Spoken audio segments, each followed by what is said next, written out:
Good morning everyone. आज हम देखेंगे कक्षा 8 का भगवान के डाकिये। इसके जो कवि है भगवान के डाकिये कविता के रामधारी सिंह दिनकर जी है। उसने यह कविता प्रकृति के भाव, मनुष्य के बीच भेदभाव न होना चाहिए, प्रकृति जैसे सबको समभावना से देखती है वैसे मनुष्य को भी एक दूसरे से समभावना से देखना ज़रूरी है। यहाँ कविता का सार कुछ इस तरह से है। मानवता को ईश्वर का संदेश सुनाने के लिए राष्ट्रकवि रामधारी सिंह दिनकर जी पंछियों और बादलों के माध्यमों को चुना है।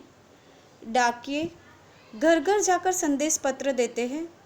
इसी तरह पक्षी और बादल भगवान के डाकिये हैं जो मनुष्य जाति को प्रेम एवं शांति का संदेश देते हैं। आज विश्व छोटे बड़े देशों में बटा है। मनुष्य स्वतंत्रता पूर्वक एक देश से दूसरे देश में नहीं जा सकता, परंतु पक्षियों और बादलों को कौन रोक सकता है। वे एक से दूसरे महादेशों तक जाते हैं। उनकी आवाज़ों को पेड़ पौधे, पानी और पहाड़ सुनकर समझ जाते हैं।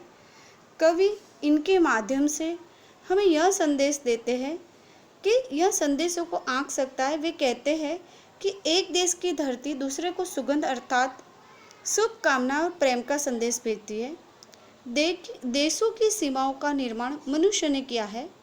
विश्व में अशांति और युद्ध की स्थिति है।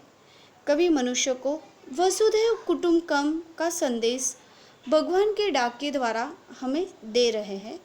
फर्स्ट स्ट्रैंजा, पक्षी और बादल ये भगवान के डाकिये हैं जो एक महादेश से दूसरे महादेश को जाते हैं। हम तो समझ नहीं पाते, मगर उनकी लाई चिट्ठियों पेड़ पौधे, पानी और पहाड़ पढ़ सकते हैं। यहाँ हम देख सकते हैं, इस पिक्चर में बताया गया है कि पक्षी पूरे आकाश में उड़ रहे। कवि पक्षी और बादल को भगवान के डाकिये बता रहे। जिस प्रकार डाकिये संदेश लाने का काम करते हैं, उसी प्रकार यहाँ पक्षी और बादल को भगवान के डाकिये का माध्यम बनाया है। हम देखते हैं, हम तो केवल इतना भर आंकते हैं कि एक देश की धरती दूसरों को खुशबू भेजती है, पक्षियों के पंखों पर सुगंध तैरती है। यहाँ हमें बताया गया है कवि ने, यहाँ हम तो फिर से प्रस्तुत में हमें बताया गया है। प्रस्तुत पंक्ति में काव्यांश पाठ्यपुस्तक वसंत भाग से ली गई है। प्रसंग में भगवान के डाकिये कविता के कवि रामधारी सिंह दिनकर जी कह रहे हैं कि वैश्विक एकता और शांति के संदेश पक्षी और बादल के माध्यम से मनुष्य जाति को याद दिलाया है।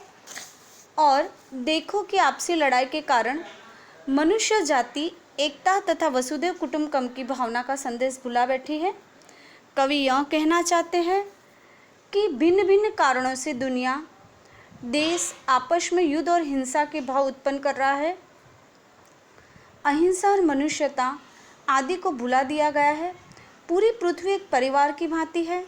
ये सबसे बड़ा सच है कि भ्रमित मानव जाति को भगवान के संदेशावाहक पक्षी तथा बादलों के द्वारा आपसी भाईचारे और शांति का प्रतीक बताया गया है। मनुष्य उसे अनसुना कर देता है। यह स्थिति पूरी मानवता के लिए अच्छी नहीं है।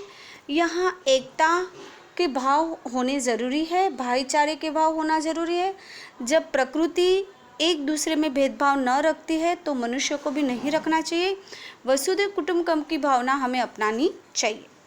सेकंड, हम देख सकते हैं कि फर्स्ट स्ट्रैंजा में पक्षी और बादल ये भगवान के डाकिये जो महादेश से दूसरे महादेश को जाते हैं।